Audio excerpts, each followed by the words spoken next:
NSDL payment bank হলো আরবিআইয়ের মান্যতাপ্রাপ্ত একটি payment bank. Airtel payment bank, Jio payment bank, Paytm payment bank, Fino payment bank এগুলো হচ্ছে আরবিআইয়ের মান্যতাপ্রাপ্ত bank. NSDL payment ব্যাঙ্কে zero ব্যালেন্সের savings account খোলা যাবে। এখানে ব্যালেন্স মেনটেন করতে হবে না এবং অ্যাকাউন্টে 2 লক্ষ টাকা পর্যন্ত রাখতে পারবে। অ্যাকাউন্ট ওপেন করার জন্য যে ওপেন করবে তার আধার কার্ড, প্যান কার্ড, নমিনির আধার কার্ড লাগবে, এছাড়া একটা স্মার্টফোন লাগবে এবং যে অ্যাকাউন্ট ওপেন করবে তাকে আসতে হবে। 5 মিনিটে অ্যাকাউন্ট ওপেন হয়ে যাবে। এটিএম কার্ড দিয়ে দেওয়া হবে, সাথে সাথে ব্যাঙ্কের পাসবুকের প্রথম পাতা দিয়ে দেওয়া হবে। এটিএম কার্ড চালু করে দেওয়া হবে, ফোনপে, গুগল পেও খুলে দেওয়া হবে। আর এনএসডিএলের নিজস্ব যে অ্যাপ আছে, অ্যাপটা ইনস্টল করে দেওয়া হবে, যেখান থেকে মিনি স্টেটমেন্ট ব্যালেন্স সে চেক করতে পারবে। অ্যাকাউন্ট ওপেনের সময় যদি কেউ মনে করে যে আধার সেটিং করবো, অর্থাৎ সরকারি সাবসিডি নেব, তাহলে সেটা বললে সেটাও করে দেয়। হাতের ছাপের মাধ্যমে দিনে 10,000 টাকা তুলতে পারবে। এটিএম কার্ডে মাসে 5 বার ফ্রি লিমিট আছে, 5 বার প্রতিবার 10,000 করে তুলতে পারবে।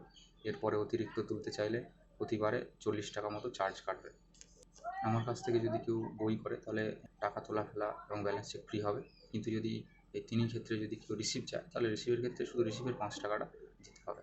যারা এটিএম কার্ড ছাড়া অ্যাকাউন্ট করতে চাও তাদের করে দেওয়া ভার্চুয়াল ডেবিট কার্ড জেনারেট করে দেওয়া হবে। এখানে ডেবিট কার্ড দেওয়া হবে, কিন্তু হাতে দেওয়া হবে না, মোবাইলের মধ্যে দেওয়া থাকবে। সে দিয়ে সে ফোনপে, গুগল পে খুলে নিতে পারবে। কেউ যদি অ্যাকাউন্ট ওপেন করতে চাও তো আমার সঙ্গে যোগাযোগ করো ইনবক্সে, বা আমার হোয়াটসঅ্যাপ নাম্বার আমি দিয়ে দিচ্ছি, হোয়াটসঅ্যাপে যোগাযোগ করো।